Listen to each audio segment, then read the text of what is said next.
Welcome to another episode of OG55. I got George the Italiano with me today. We are recapping the Destination D23 2025. All the announcements, all the news. We're talking about it. We're breaking it down. Up next on OG55. Let's get it.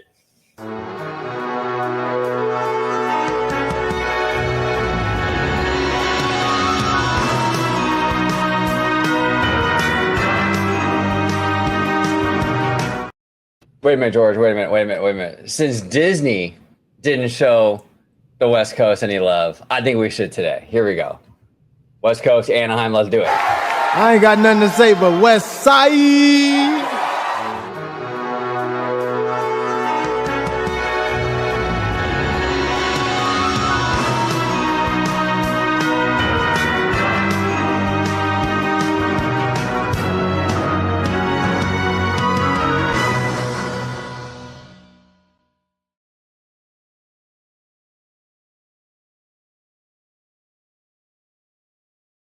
Welcome aboard, everybody, to another episode of OG55. We're going to talk about it. Disneyland Resort, like I said at the top of the show, did not get any love at this event, but we're going to talk about it. We're going to break it down. But before we do, we got George Italiano in the house. What's up, George? How you doing, brother? Doing good. So glad to be back on OG55, starting off like where my roots began, so to speak. Always enjoy talking, Disney parks, Universal, all that good jazz.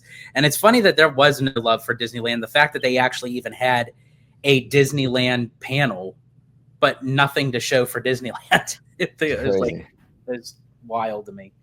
It's crazy. Where can everybody find you on social media, George? Absolutely. You can find me right here on Orange Grove 55. And also you can find me on my own YouTube channel, Citrico Central, where basically everything that we do here in the studio, OG55, I do all the coverage in the parks. So it's always a good time. There we go. Okay, George, let's rock and roll. We got a lot to recap. Destination D23 2025, all the Disney park news. This is courtesy of the official Disney Parks blog. Okay, so let's break down some of these big announcements. This is actually courtesy of Rachel Page, so big shout out to Rachel Page of the Disney Parks blog. First thing I want to cover, architectural inspirations for villains themed land at the Magic Kingdom. Okay, now this is one of those things where Disney loves doing these, right? These field trips where it's like we got a lot of these with Tiana's, right? And I don't necessarily mind the field trip inspiration thing. What they gave us here was cool and actually very encouraging. I mean, this is the kind of, we talked about it, George. I mean, this is the kind of architecture, the kind of vibe and style we want for this land. So this is good news. But Disney, and this one time is fine, but I don't want to see 2 years of this, please.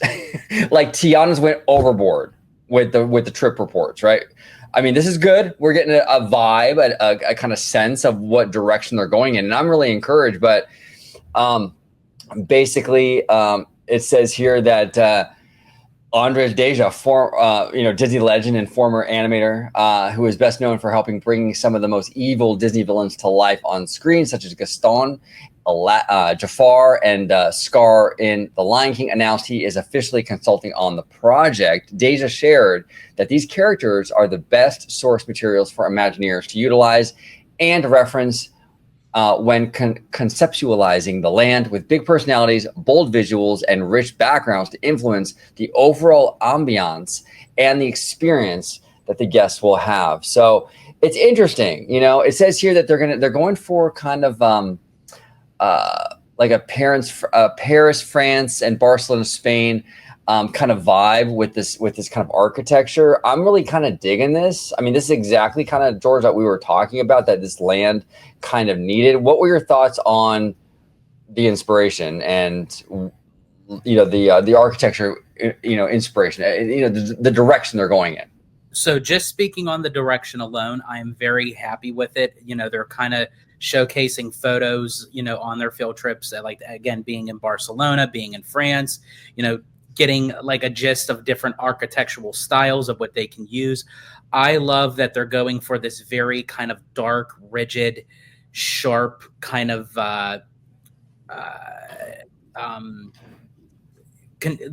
structural architecture, and also it has a little bit of a goth style as well. Actually, that would fit in so well as it transpawns into the Haunted Mansion, because Magic Kingdom's Haunted Mansion is more on a goth style, where out here in Disneyland it's more based off of like Louisiana plantation kind of style. So it would fit very well with like moving from the Villains Land to the Haunted Mansion, because I'm assuming they're going to have like some sort of connective pathway between the two.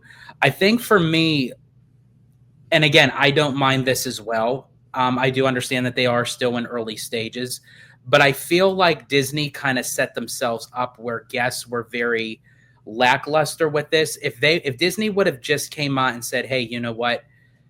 Prior to the presentation, you know what? We're still in the early stages and what have you, so there's not going to be a whole lot." And I get that, because it just feels like Disney kind of took advantage of the opportunity that they moved Destination D23 in a bigger venue, more space, fit more people, sold more tickets, ticket prices went up, and they titled this presentation Disney Villains Icons of Evil, and this was a presentation that was not being live streamed. So everyone thought in their minds, okay, we're going to get maybe a name of the land. We're going to maybe know the villains, like officially the villains that are going to, do we have attraction names? Like what is it about? And they're not quite there yet. But I will say, in a positive note, I have an idea that Disney kind of hinted at the villains that they're going to use without actually saying it. And they were showcased on the screen for the presentation. Okay, before I make my point, what were those? Elaborate on that.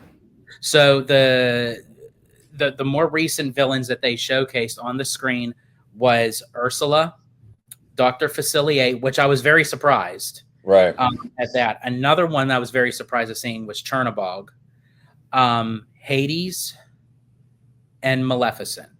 Those were the five villains that they showcased. Now, you texted me something earlier about possibly the Horned King from Black Cauldron. Now, Black Cauldron is a notorious Disney animation flop, but that character is honestly, in my humble opinion, the Horned King is honestly probably number 2 or 3 on the Disney baddies. Okay, I mean, you have Maleficent, you have Chernabog, and you have the Horned King. That character is amazing. But now you want to elaborate what you heard about the Horned King, because I was excited to hear what you told me. Absolutely. So this is courtesy of our very good friend Drew, the Disney Dude. Shout out to Drew always. Oh, yeah. Now, of course, he did title this as a theory based off of what he heard when he was at the presentation, and he says, and I quote, "The Horned King from the Black Cauldron could appear in the Disney Villains Land coming to Magic Kingdom. Imagineer Wyatt Winter, executive producer on the land, said the Horned King is an underrated Disney villain on stage at the Destination D23. In addition, Walt Disney World recently surveyed guests about their familiarity with the Disney villains, including the Horned King. This is personal speculation and has not been confirmed by Disney, but these recent developments caught my attention." Woo! I'm telling you, if Disney has the balls to do that, oh man, I'm telling you, because that, you know what that shows to me? That shows to me they're willing to take a huge risk, and we've talked about it. Disney doesn't really like to do risk. Lately, they've been very risk averse. Michael Eisner used to swing for those fences, baby. Like he was like, oh, you know what? Bambi, the mother scene, we're going to do that times 10 with Simba and Mufasa, right? Mm-hmm. Like Michael Eisner, his era, they took a lot of risks. This Horned King, bringing this in from a movie that was a huge flop, a notorious flop, would be a massive risk for them. But I love it because you know what? This character embodies everything this land is about. And I mean, for them to do that creatively, this is a massive win. I mean, you don't have to like the movie. That's fine. But the character is freaking dope, dude. And like the best possible thing you can add to this land, you know?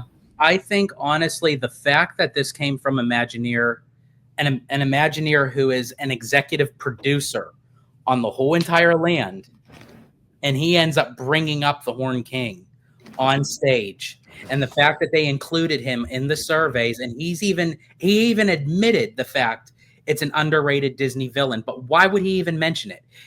Why would you even bring up the character if you had no interest whatsoever that you were going to incorporate him into the land?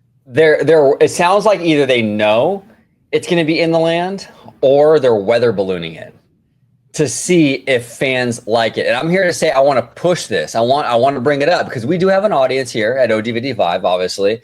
I mean, honestly, fandom, speak up. Tell them you want this character in the land. The more they hear, they're probably testing it. They're probably wanting to see what the fandom thinks about it. Speak up. Tell them that you want it. I mean, this character is perfect for this land. But to get into this more specifically, we have some pictures here of some of the architecture styles that they're going for. Now, this is amazing. I want to see not only these styles, which I think are perfect, but also the scale and scope. Look how big this stuff is, right? It says here that the team specifically studied Art Nouveau architecture design and the unique form, scale, and color that defined this style. I would love to hear, Bricky, if you were watching this, I want to see Bricky do a whole video on this architecture. I think that would be a dope video for Bricky with his architecture background. It says here, it flourished in the late 1800s through partnerships with local professors, along with art and architectural historians. Imagineers received an intimate look at the architectural aesthetics that will serve as the overall design inspiration for the land. So you can see here, it's kind of like gothic-y, villainy Batu. Very much so. And here's the thing. People can talk a lot of crap about Batu, but one thing that people shouldn't really talk crap about is the aesthetics of the land. I think aesthetically, Batu hit a home run. Yeah, the land is lifeless, but that has nothing to do with the architecture and the rock work and all that stuff. They hit a home run with the visual stuff. You know what I'm saying? This is absolutely incredible. But I don't know. I mean, and George, we've talked about it so many times here on the channel. We want scary. We want gothic. We want this kind of architecture. We don't want, like you call it, Candy Crush, super sugary, super cheesy. We want this to be a scary land. It's spooky, So this falls in line with that. And kind of going off of what you were just saying about the architecture, and when I was talking about which Disney villains were showcased, I found of how Disney set this piece up.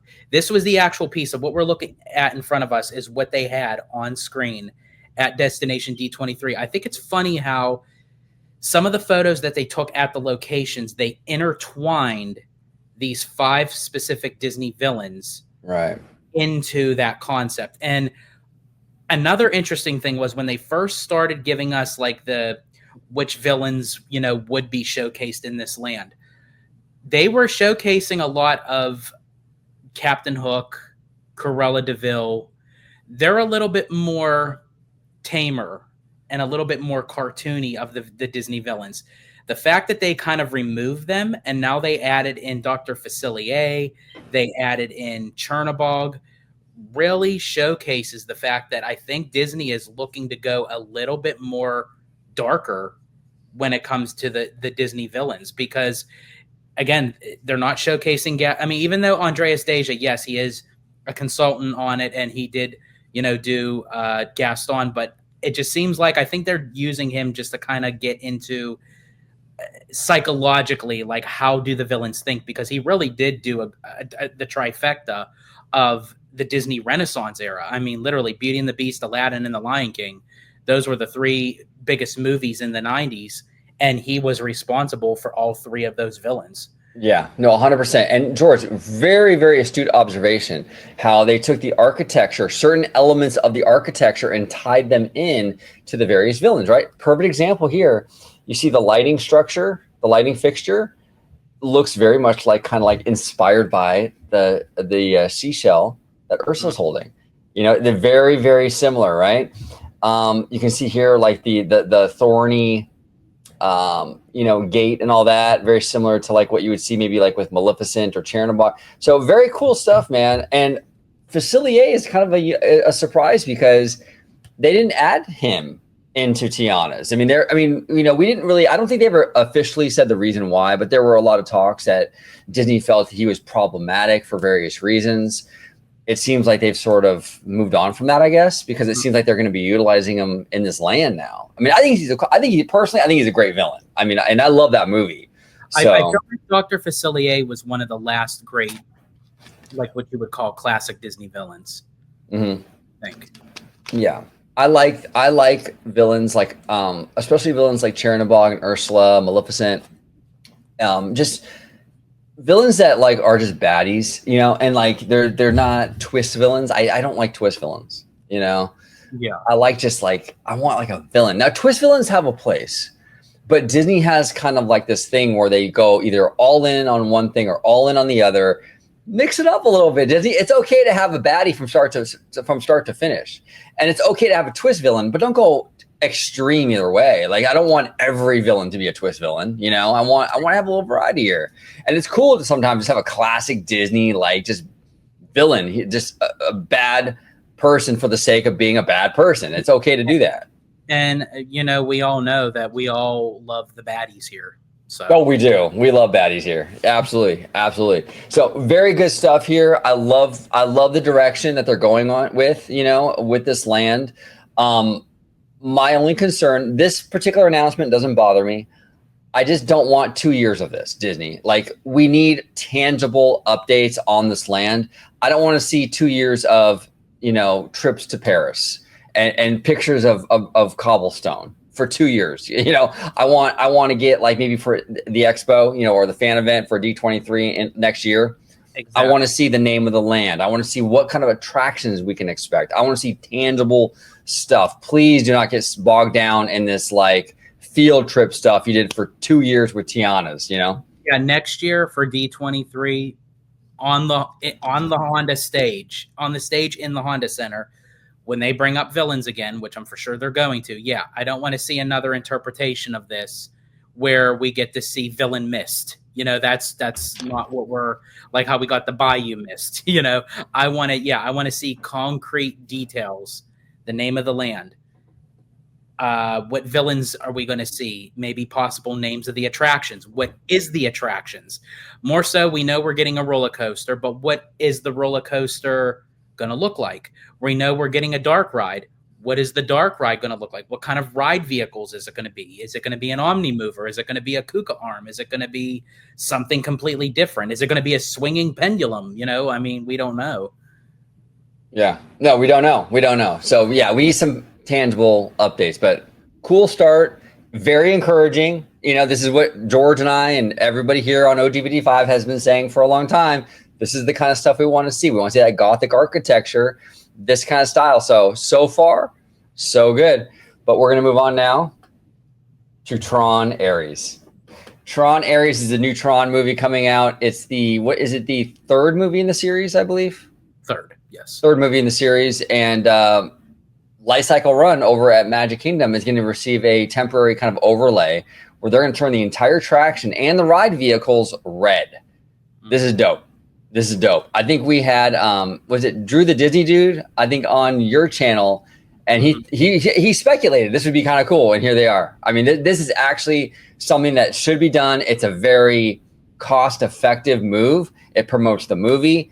It kind of breathes new life into the attraction. I'm all for it. What say you, George? Absolutely. I think honestly, this is a great way to showcase the film.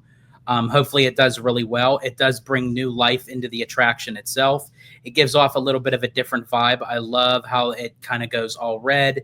The vehicles are going to go red. And while you're on the ride, you're going to be listening to the soundtrack for the film of Nine Inch Nails that actually do the music for the film. So I think that's going to be really cool all around for sure.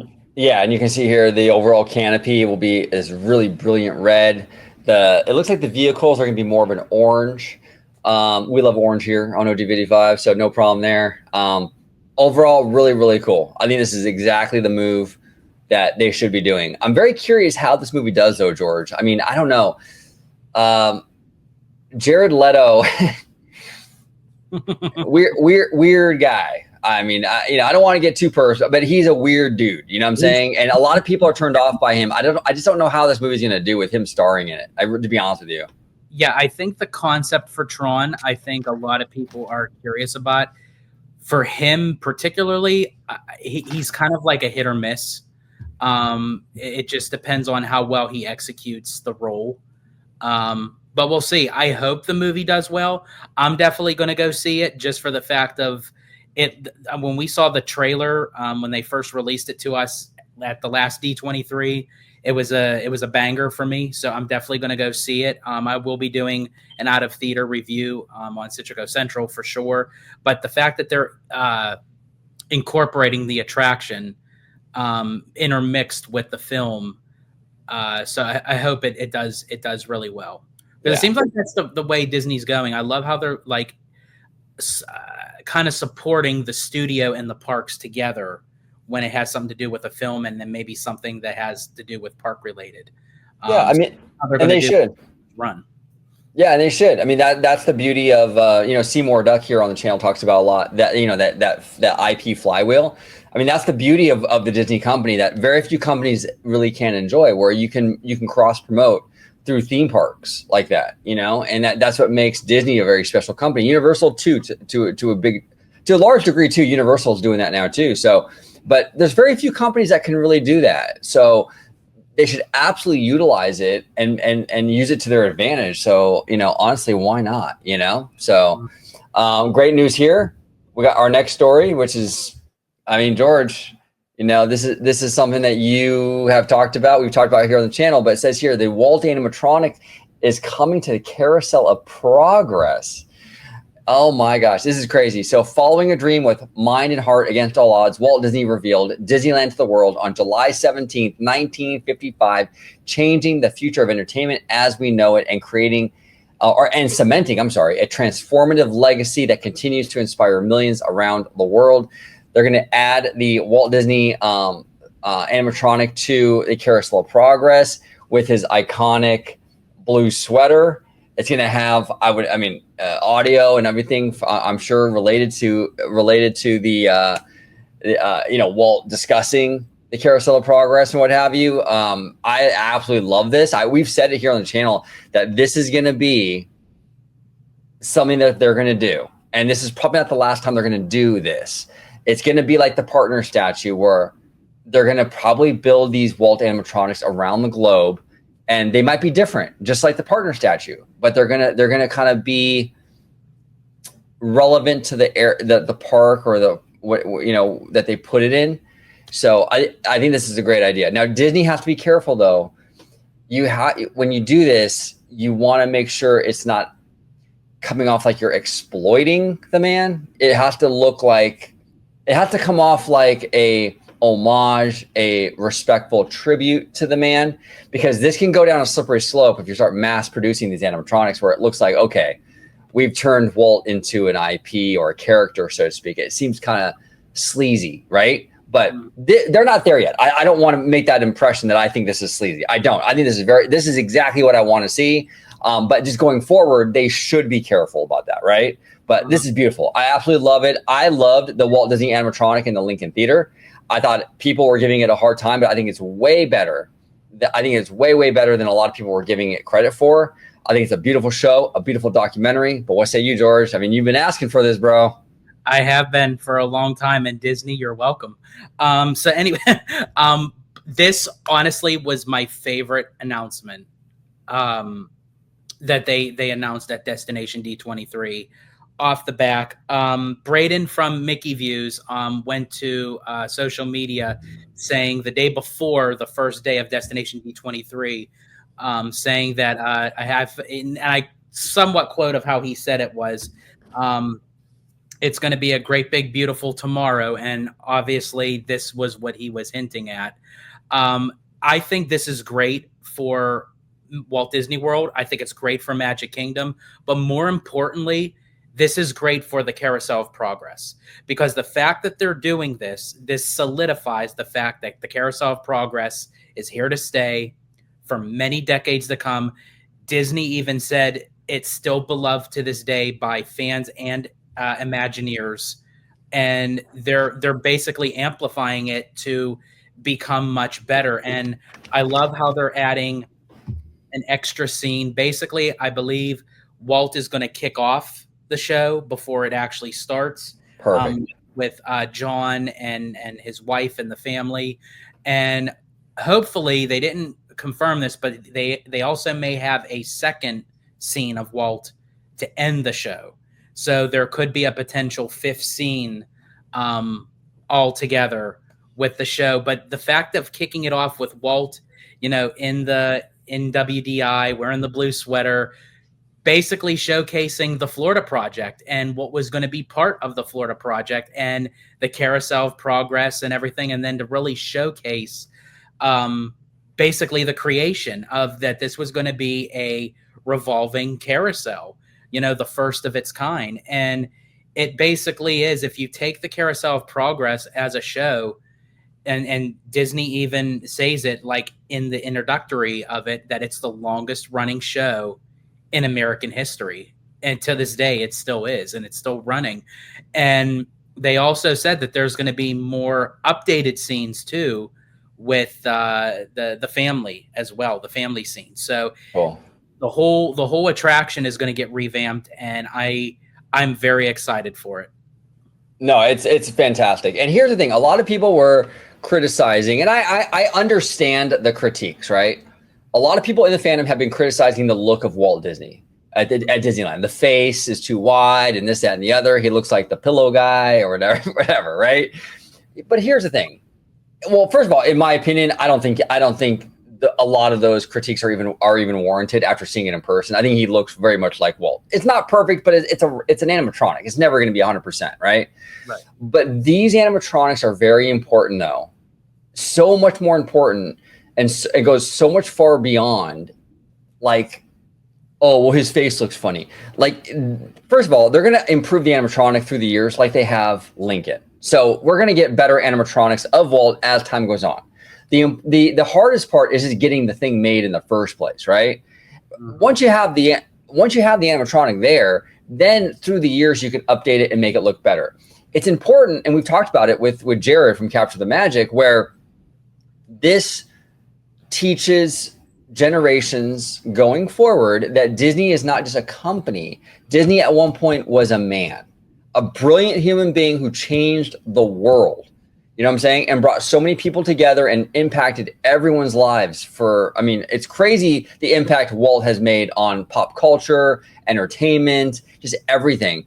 So that is a very important thing, I think. And these animatronics continue that conversation about the man. So when a father or parents take their kid to go see this, the kid's gonna be like, oh, so Walt Disney was a man. Maybe it starts that conversation with their kid, and that kid learns about this amazing human being named Walt Disney. So these are very, very important things, and this is vital to keep that Walt Disney as a man thing going for generations to come, because it's very easy as we start to lose people directly connected to Walt.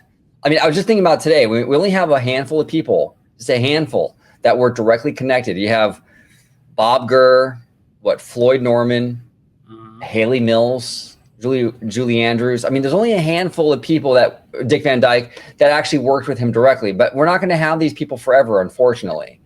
And further and further we get away from Walt and his life, the more and more it's possible that people forget he was even a man. And honestly, it's just a corporation, and no one even knows who did all this stuff.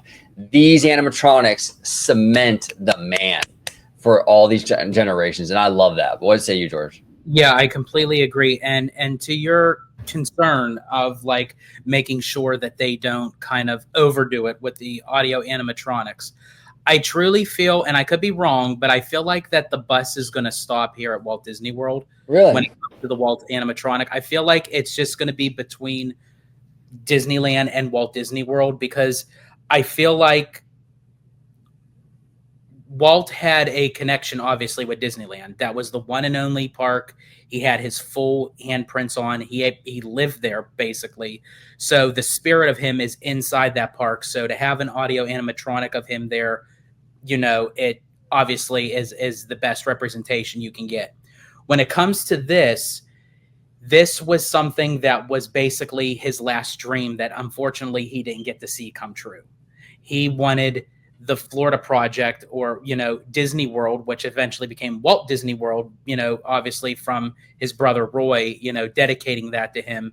But he wanted it to be basically a living kind of headquarters kind of thing with a theme park and everything. So even though Walt didn't get to see his final dream realized, it was through his mind of a concept that was going to be his dream. Where I feel like with the international parks, or maybe the other parks moving forward, I don't know if they would incorporate Walt. And I feel like if they do, that's where it starts becoming a little bit monotonous. Now, where I would be okay with them adding another Walt animatronic, and it actually would be in Walt Disney World, would be Epcot, because again, it's part of something that he was connected with. He came up with the, you know, the experimental community, experimental, why am I blanking here? Prototype community of tomorrow, you know, that was his thing. So I would be okay with that. But to then put him in like Animal Kingdom, and put him in Hollywood Studios, and put him in Tokyo Disney, I feel like that's where it then becomes a little bit more smothering. Yeah. What are your thoughts about them making a show, like an animatronic show at the studio in Burbank? Because they do tours regularly at the studio in Burbank, which I think the studio is amazing. I think it's a gorgeous experience. I loved going as a fan. I think every Disney fan should try to do it at least once. Yes. But what do you think about that? Like a small little theater or something where you have a Walt animatronic, maybe talking about the studio side or whatever. I mean, that would be kind of interesting. I don't know if they would do that because it's not a park, though. I don't know, but would you be okay with that? I would be okay with that if they can execute it properly, where guests can be able to experience it and have it be a part of the tour. That would be really cool, because again, Walt's presence was there. You know, it was something that meant near and dear to him, where basically, you know, he built that studio from the money that he got from Snow White. Yeah. You know, so I think that becomes full circle, where adding Walt in there, it brings his presence back to the locations that he was basically located in when he was alive. Yeah, no, 100%. I mean, he arguably spent more time, not even arguably, he did. He spent more time at the studio in Burbank than anywhere else. I mean, even Disneyland. I mean, you know, Disneyland didn't even come around until the last decade of his life. But he was at that studio for years, you know? I mean, he spent a lot of his time there, and you can feel it. I know it sounds cheesy. I know, but it's true, though. When you feel his presence there. Unless you actually do the tour, you'll never know what it feels like. It's always cool, you know, like, I'm walking, you know, going to Dopey Drive, and, you know, and all that kind of, and you're walking, and they show you the old ink and paint building, and you see the multi-plane cameras and everything. But when you step foot into Walt's office, and you see his desk and his chair and his bag, and then you look over to the right, and there's the piano that Richard Sherman played for him with Feed the Birds and everything. It's a completely different. I get goosebumps every time I walk in. Like, it's almost like, and it's so quiet. I don't know what it is. I've done that tour so many times. We're all talking normal, but the second we go into Walt's office, everyone becomes quiet as a church mouse. Yeah, you can hear respect of like, okay, we just have to like take a minute and just absorb all this, because this is literally where Walt lived. 100%. It's surreal. It's absolutely surreal. So, yeah, interesting stuff. This is Disney's making the right moves, and it's funny because we have talked about this stuff on the channel. And look, I don't mind. Look, I'm not one of those people like, oh man, they're doing what we said. You know, they should. Look, that's why we do the channel. We love this company. If we have any impact on them doing positive things, go ahead. Use our ideas. I don't care. I want this company, these parks, to be the best they can be. If we have a solid idea and they happen to use it, I'm not saying they do. I don't want to like get too like crazy here. No, they do. Like, Yeah, they do, 100%, no doubt. No, but I mean, in all seriousness, though, like, I mean, if they do watch the channel, because I do know they do social media, they do watch content creators, they do. That's a fact. But if by chance we have even a small impact on some of these positive decisions, that's awesome. You know what I'm saying? We talked about this before, adding him to the carousel of progress. We talked about a lot of stuff that they've ended up doing. And, you know, whether we were part of that inspiration or not, you know, if we were by chance, that makes me feel good, because to even have a little impact on a positive thing for Disney is awesome. It's awesome to see that, you know. This is amazing. I'm on a winning streak so far. I mean, Walt in the Carousel of Progress, the red car trolley. I'm hitting the home runs here. But Disney, we know you're listening. Now, I know you didn't consider this yet, but this is actually an idea of OG's for a long time. So I'm not going to take the credit on this one, because this was his idea. You have to add in an ink and paint bar and lounge in Toontown, adjacent to Roger Rabbit. Please. You have to. An ink and paint club in Toontown. Now, I know a lot of fans are going to complain about that because it's alcohol in Toontown, you know, but I mean, personally, I'm fine with that. Alcohol is in the park already, you know what I'm saying? But to have a fully fleshed out ink and paint club, you can have the octopus bartender and the whole thing, bro. I mean, you could have the Mary Poppins penguins, animatronics around the bar. It would be a gold mine for them. It would be incredible. Yeah, absolutely. Now, I am kind of, you're right, though. You hit a home run with your predictions and all that. But I am sad about the trolley. I do wish they could have kept that to some degree. I'm especially sad about it knowing that they're not even getting rid of Hollywoodland. Like, if they were going to replace all of Hollywoodland, I can at least say, okay, we lost the trolley for an immersive land, but as far as we know, we're not even losing Hollywoodland. It's like it felt like a waste, you know. That we know of. See, that's like the biggest question of it all. Like, how much of Hollywoodland is going to be part of Pandora? And I know we're going off of subject here, but that's like, it's still bothering me, the fact that we don't know where. Like, we know where it's going, but like, how is it going to be like maneuvered? Like, how is that puzzle piece going to fit in there? Like, I'm still. No, you're right. I did a video recently with Barry Plays 28, Bob, and he came up with a great theory, and I think it makes a lot of sense, where they're sort of announcing the complete removal of Hollywoodland piece by piece. So right now they've announced the backlot area with monsters and all that, right? Mm-hmm. But and they've already announced the red car going away.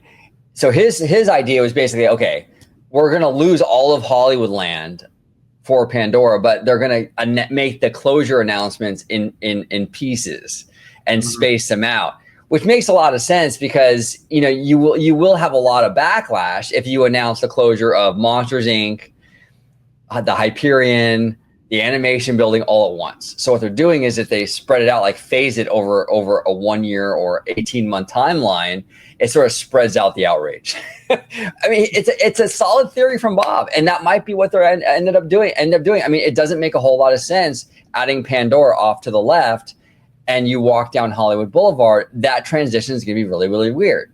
How they're going to maneuver that, the only thing that really does make sense is getting rid of all of it, you know? But again, it's all speculation, and there might be a transition concept they have that does work. So we don't know. And these are based on movies that we don't even know. I mean, these are the three, the Fire and Ash and the two after that, which nobody knows anything about. So yeah, that's the other thing.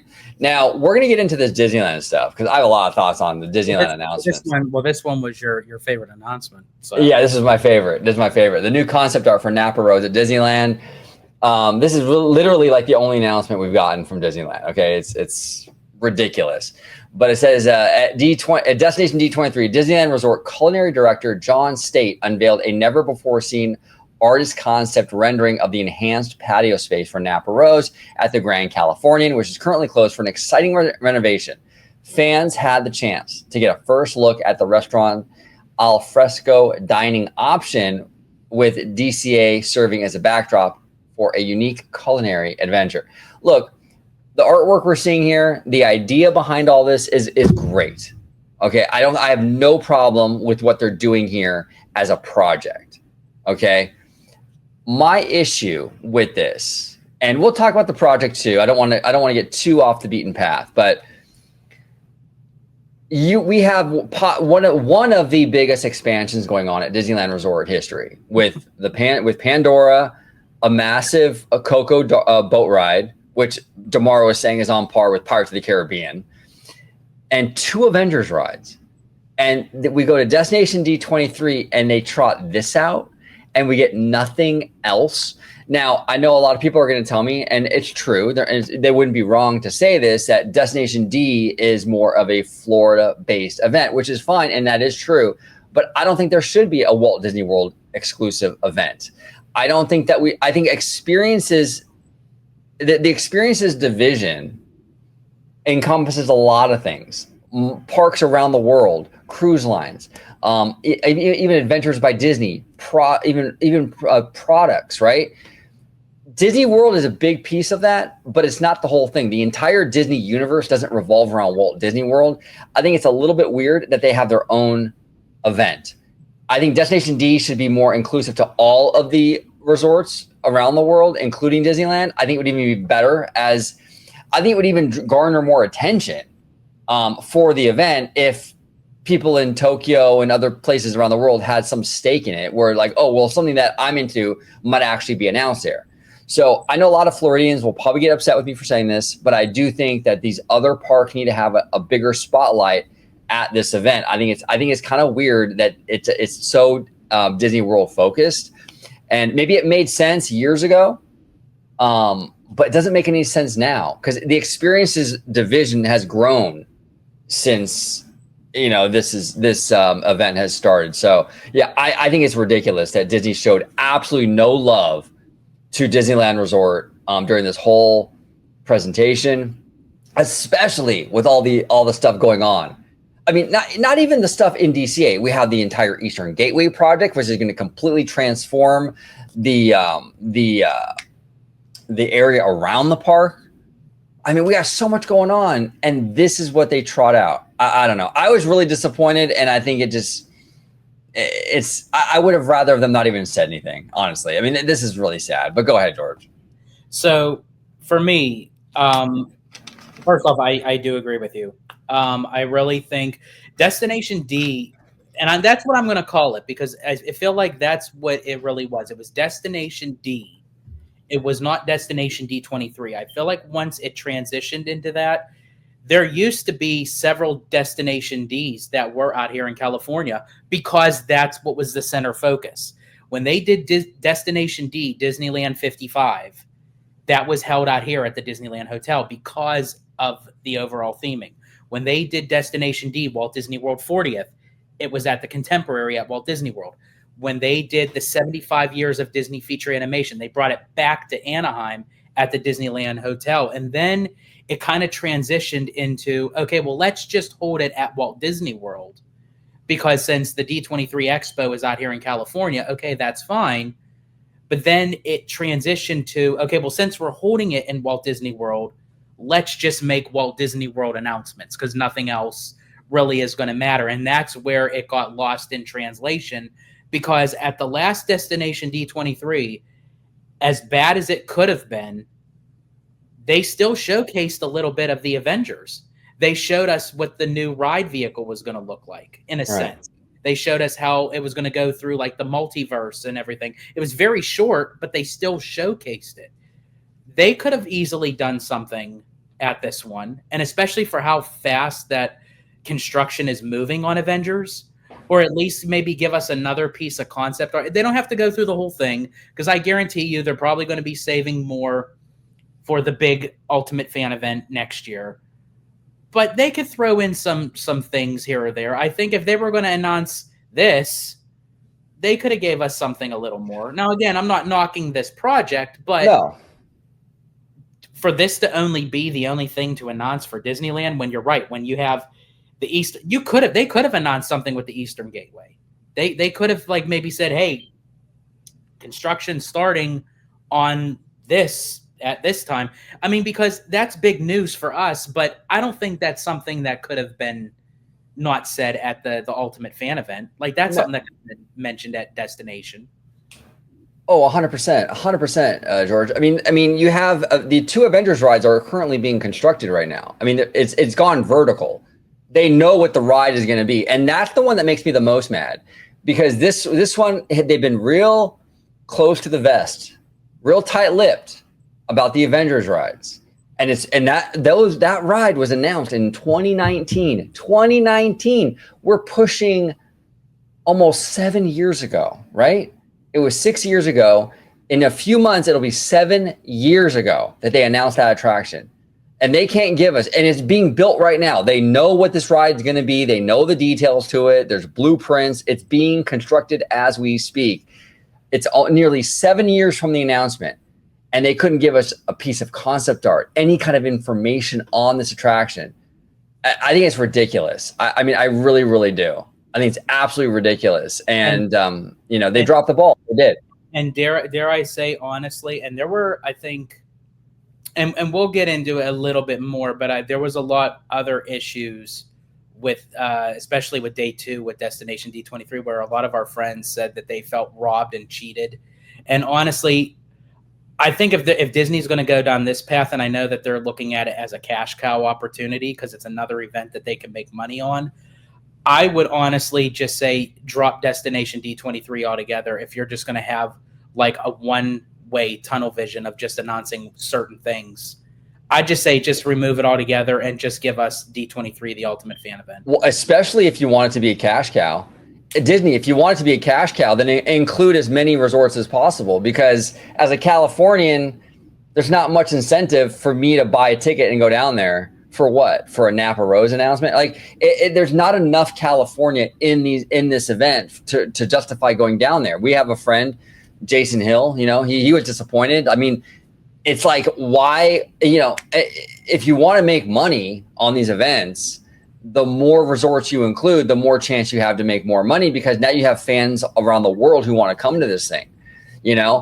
And honestly, even by the next D23, the Avengers, it's almost too late for that. Because it's almost going to be open. I mean, that's a year from now. Well, and what was weird is even the title of this Destination D23, wasn't it around the globe or the worlds of Disney? Yeah. So wasn't it supposed to go in different destinations anyway?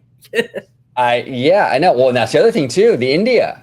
We were speculating because they had that 5-minute thing on India, and I thought that was really strange. I talked to Zach from Boardwalk Times. Big shout out to Zach. We did a whole video on it, but I thought it was really weird. They had a 5-minute thing on Tokyo. They had a 5-minute thing on China. They had a 5-minute thing on Paris, and they had a 5-minute thing on India. And I'm like, oh, that's weird. I mean, I can see the other ones, but why India? Disney has no presence in India, and they didn't announce anything for that either. Now, that could be a seed planting endeavor where they are going to do something for India later on, and they want people to kind of get conditioned to kind of think of India as a possible location for a cruise line port, or a new Epcot pavilion, or an Adventures by Disney thing. It's possible, but that whole thing was really strange to me too, that they kind of just fumbled on that. So, look, day 1 I thought was really solid. Based on the announcements. Day 2 was really, really weak, and it just kind of like went out with a fizzle a little bit with day 2. Yeah. I don't know. It was kind of weird. We're gonna get into some of the animation stuff that was announced because I really want to talk about that. But overall, before we move on to the new animated movie that they did announce, any final thoughts on this Napa Rose thing? So as far as just the Napa Rose in general, despite of how it was presented, I don't agree of how they presented it. But I have to say the architectural design of the restaurant fits Grand Californian really well. The outdoor patio, I love how the vines kind of like wrap around the outdoor part of the building.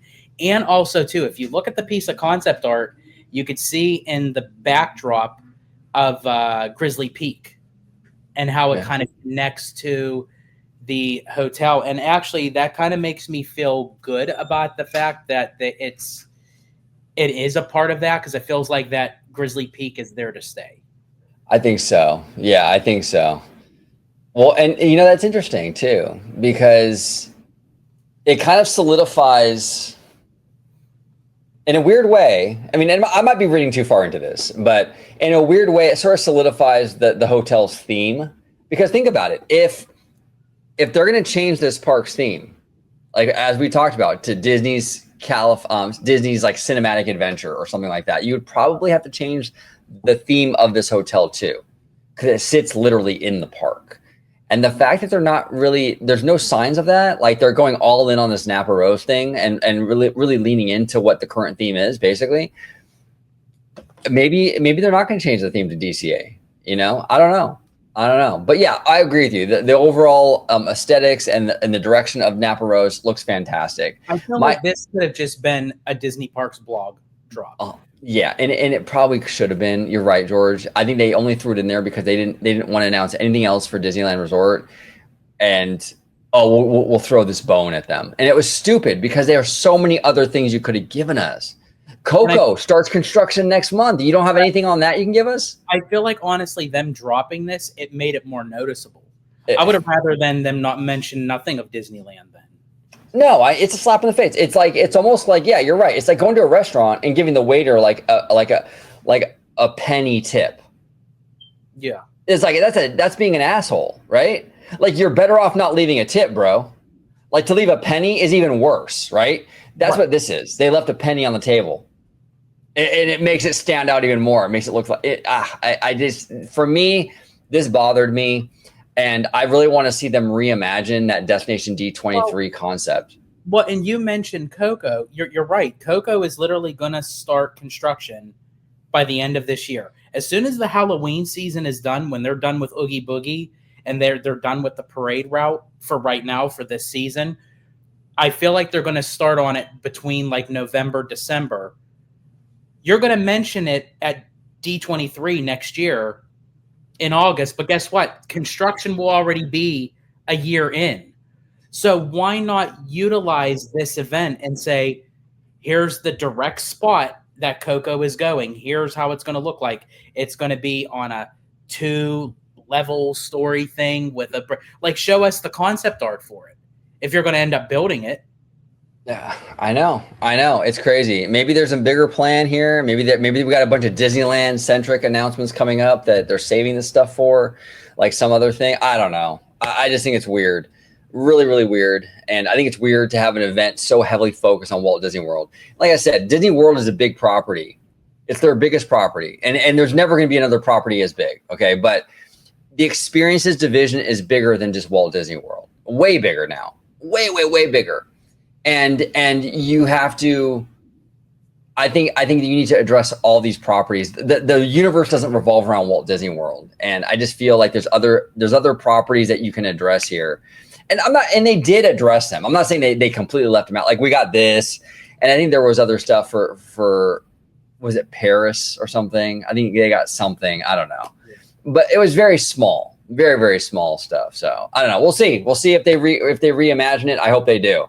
I think it's time to definitely take another look at this event and kind of go in a different direction. But we're going to leave the parks though, and we're going to talk about animation. This is very, very interesting. This is courtesy of IGN.com. Hexed is Walt Disney Animation Studios' fall 2026 film, and it's all about a secret world of magic. Hex, for the fall of 2026 is focused on a quote awkward teenage boy and his type A mom who discover what makes him unusual. Might just be magical powers that will turn their lives into a secret world of magic upside down. Now here's the thing. Here's the concept art to this thing. Let me pull this up. I love the art, and I've said it before. I think this idea of like it looks like there's like witches and magical powers and all this stuff. This is very Disney. This is very Disney Animation Studios. There's even like a mythical, magical kind of like Cheshire cat with what looks to be multiple eyes. I don't know. I like this look. I think that this is a cool concept for this studio. I think this studio needs to kind of go in this magical storybook direction. That was one of my big pet peeves with the John Lasseter era. He tried to make Pixar style movies like Zootopia under the Disney banner. Disney animation should lean into what makes Disney animation. And this is that kind of movie, I think, based on the aesthetics and the idea of magic, right? My only issue, I love the art, the synopsis with the type A mom and all that. I just hope it's not super modern. Mm-hmm. That's what worries me. I like this idea, Disney, but go classic Disney with it. Like, make it a musical, do classical. I don't want this to be like you were saying on your show, George, a few nights ago, Onward, where it's like really modern and there's like this modern hip kind of edge to it. No, just do a classic Disney movie. Like, come on. Like, that's what irks me. But I don't want to shit on it too much, though, because we don't really know. You know what I'm saying? There's not enough in that synopsis to really glean much from that. There's a lot of potential here. I love the art. I love the colors. I love the characters. I love that Cheshire Cat kind of character, the magic. It all works for me. But I am worried they're going to go a little too modern. But what say you, George? I agree. I do love the concept art. I do love how colorful it is. I think it could have the potential of having like a kind of like a Tangled and Kanto kind of vibe if they go that route. But yeah, my concern is like in the description of like, a boy, trying to figure out who he is with a type A mom, like just that wording alone, it worries me that it's going to be going down the field of like Onward, Strange World, Turning Red, that kind of coming of age story where it's like, yeah, I don't want modern mixed. Like, give us like a straight Disney folklore, fairy tale, musical. Don't worry about like, okay, how can we bring more meta into it? Like, I don't want to see that. Like, no. I want it to go that route of classic Disney. And again, I'm not poo-pooing on it, just going based off of what they're just announcing to us right now. But I hope moving down they change the direction with it. But I hope they do it early on, because if they straddle it out too long, that's what hurt Elio, because they ended up changing the whole script, the whole storyline at the last minute, and there wasn't enough time to get the promoting and the marketing, and it really hurt the film. Well, they were gonna do the whole modern take Shrek kind of thing for Tangled too. That movie was gonna be sort of like this meta sort of take on the story, and they didn't go in that direction. They ended up going classic Disney, and it paid off. Tangled is one of the most loved animated features that they have. People love that movie. They didn't turn it into Shrek, and there was a point in time that they were considering turning it into Shrek, that kind of movie, So Disney, if you're watching, Jared Bush, smart dude, I wouldn't go the Shrek route or the Onward route. I would go lean into Disney. Look, Disney, you make all these live action remakes. So all these movies like Beauty and the Beast and The Little Mermaid, right? None of those movies were meta. They were very classical Disney. They were like that storybook on the shelf. Little Mermaid would sit next to Cinderella on that bookcase, right? Please, and you make those live action movies because those movies were such a huge hit. People love the classic Disney stuff. So bring us a classic Disney movie in the modern era, but not modern with the theme of it. You know what I'm saying? If that makes sense, And I think it works very well. Because I feel like with the classic Disney films, especially in the Renaissance, like you had mentioned, Beauty and the Beast, The Little Mermaid, Aladdin. Well, Aladdin went a little bit meta just because with Genie, because with Robin Williams and everything, they used a lot of his material, which nothing against Robin Williams. He was absolute comic genius. But I would just say more like the Little Mermaid, Beauty and the Beast, The Lion King. I loved how there was comedy in it, but it came natural as the characters were interacting with each other. It wasn't like the joke, there's like one big joke that it's being pushed, and then a joke after that, and then a joke after that. It's like, let it ebb and flow, within the storyline. And I hope Disney gets back to that. Now, I feel like they're going to have to make some changes to this film, because back last year at the D23 Ultimate Fan Event, when Jennifer Lee was still ahead of Disney Animation, this was the film that she brought up when she said, we have an original Disney animated film on slate in 2026, but we're not going to mention anything about it now. It's going to come later. This is that film. I feel like this movie was kind of in the start production where it was still in the time where Disney was like focused on one driving factor. So I really do hope now that Jared Bush is, the leading guy now in the animation studio, I hope that they make some changes with this, because I have a funny feeling if they keep the original concept, it's going to go down that route of Onward, Strange World, Turning Red kind of thing. Yeah, which is weird. And honestly, this idea of magic powers and like witches or whatever, if they do this movie right, there's a lot of benefit for it. Like you can lean into this property for your Halloween events. Yes. I mean, you're going to have a Halloween animated film, basically, you know? So I think it's so important, Disney, that you get this right. And I see a lot of potential here with this. I do. I told George, I called him. I was like, this concept art and the idea, the overall idea of like the magical powers and all that stuff, I like this. But don't mess it up. Don't turn it hip and edgy, you know? And modern, like the modern jokes in Aladdin kind of make sense in the context of the character of the genie, right? Because the genie has traveled through space and time. He's gone to the future. He's come back. He's done all kinds of crazy stuff as a genie, and he's picked up all this stuff along the way. So it makes sense that he had like an Arsenio Hall joke or a Pinocchio joke, because he's experienced all these things from going all over the place with all these wishes, right? So it makes a little bit of sense.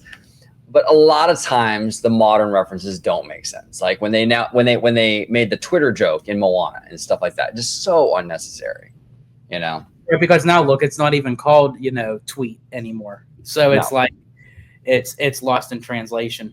Yeah. So crazy stuff. Destination D23. Overall, I was happy with the announcements. I'm really happy for. I don't want people to think that I'm not happy about the announcements, because what they did announce I thought was really cool. I just wish that Anaheim would have got a little more love. You know, I'm not asking for a ton of stuff, but come on. I mean, something more with the Avengers being built right now. Something with Coco being that it's going to start construction like in a month. There could have been something they could have thrown out there besides the hotel patio. You know, I mean, it just that fell flat for me, but we'll see. We'll see what happens. But I do want to bring up two things before we close it out. In the description down below, I'm going to be linking a link to Capture the Magic's apparel store. If you click on that link and use promo code OG55, you get 10% off. So, I mean, obviously here on the channel, we're all nerds, right? So there, you can find a nerdy shirt. It's mostly all theme park related nerdy shirts, a lot of Universal, some Disney stuff. So check that out in the description down below. But George, any final thoughts before we get out of here? Yeah, I feel like, there were a lot of, Joels in the mix for this event, but I feel like it wasn't enough to hold an entire event for. Maybe for like day one. Like day one was banger.